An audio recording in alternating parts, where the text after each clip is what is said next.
and it's fractal. There's millions of different snowflakes, and all of them are hexagonal in nature, and all of them shows evidence of fractals. Frost on the window will show you that. And so, are you guys following this? So we had concluded that the geometry of the field involved, this is the surface of the cell that is oscillating at 10 to the 11 hertz. This, I'm showing relationship between cells and galaxies.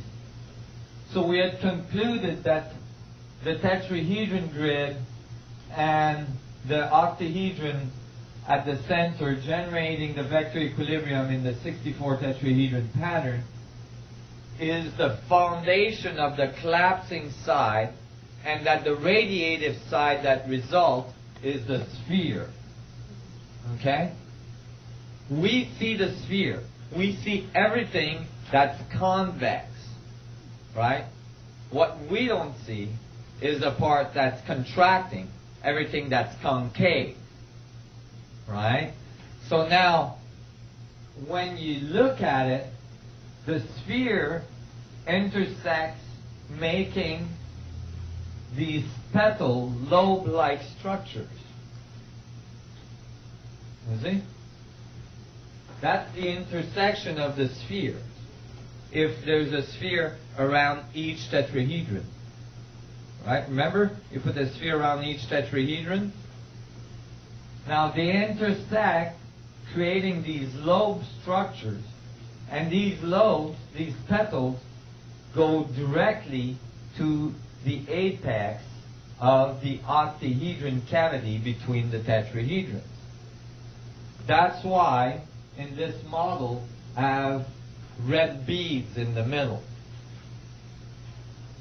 These red beads in the middle are the intersection of the spheres if I had a sphere around each tetrahedron. It's interesting that the petals don't fall anywhere in the geometry. They fall exactly at the apex, at the vertices of the octahedron in the middle. And so, when you look, so I was studying this, and I was thinking about these lobes, and I'm like, well, what are these petals? What does that have to do with anything, in physics? Well, at the same time as I was studying this, I was trying to figure out the physics, of waveforms. And I was really studying hard, trying to understand waves and to understand physics in terms of waves and so on. And, I was getting a lot of headaches. I couldn't figure out what the heck was a wave. And the reason why I couldn't figure out what the heck was a wave is that when I'm the type that observed nature. And so I would observe nature. And in nature, I didn't see anything going up and down like this. And the physics book kept on saying, very basically, that everything was a wave. Right? And it's like, well, if everything is a wave, why isn't everything moving up and down like this? Traveling through space up and down like this. And, I couldn't figure it out. And I was like, oh my God, what is this wave thing? And it was giving me a headache. And I was like studying for months, trying to figure out the wave. And finally I got frustrated, and I thought, well, I'm going to go back to point zero. Forget all these physics books. And I just hopped in my van, went to a high lake in Canada. I lived in Canada at the time. And I went to one of those turquoise lake in the high mountains of British Columbia, which has, which is really, really flat. And I grabbed a rock and I threw it in the lake. And I'm like, I'm going to start with point zero. What the heck is a wave? Right? So I threw it in the lake, and the rock hit the surface tension of the water, and sure enough, the waves came off, and I could see that if you bisected the waves, you would get this up and down motion of a sine wave. But something was not quite right.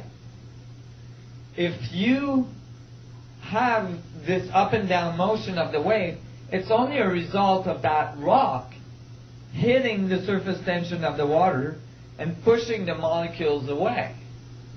So you have to account for that force too, of the rock going through the water. So if you account for the causation of the wave and the wave, then you get a different model. You get a model of like more of a cone, because the rock is sinking and the wave is going out. And that's when it hit me. Oh my God. I realized what had happened. This is this two-dimensional problem again. Guess what? Our universe is not on the surface screen of an oscilloscope. Our universe is in spherical coordinates out here. Okay? And so what happened is that because physicists and mathematicians are really not good in dealing with rotation and angular momentum, torque and Coriolis effect and all this, they flattened the wave. They made it like this. So what I did when I had this elimination of the cone, I went to the side of the lake on the sand and I drew a wave with a stick, but then I put a line through it like this, and I realized that the wave is actually a 3D vortex. Can everybody see that? And it was like, oh my God, they flattened the wave. That's why I'm confused. Nothing in the universe goes up and down like this. Everything in the universe orbits and rotates. This is when this is one of the reasons that Einstein field equations are not complete.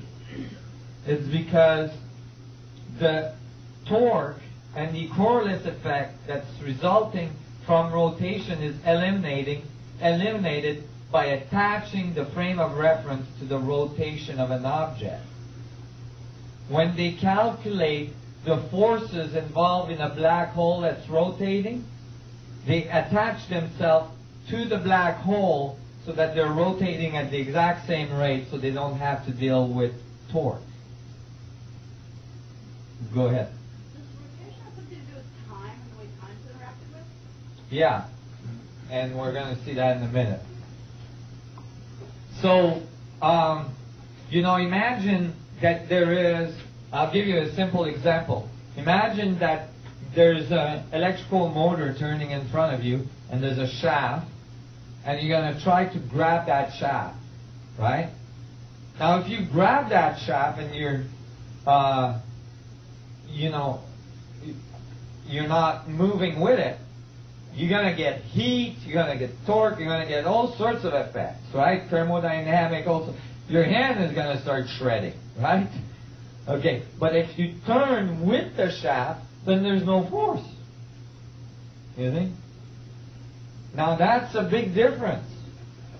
Okay, if you're calculating things where things are turning with, if the observer is turning with the thing, then you're going to miss a lot of forces. Imagine, for instance, calculating the forces that are going on in a galaxy. 300 billion stars orbiting, right? But instead of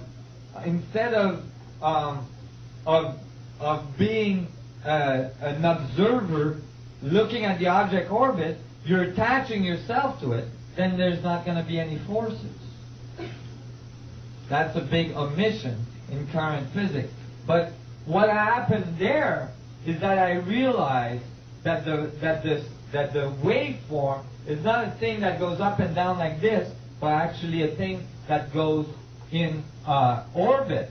And when you look at it that way, then the wave frequency, the wave amplitude, and the wavelength are all a result of angular momentum, rotation. You see? That not being accounted for. When you look at the sun and you imagine the electromagnetic field of the sun coming towards you, typically you're imagining something coming towards you like this, right? But actually it's coming towards you like this, right? And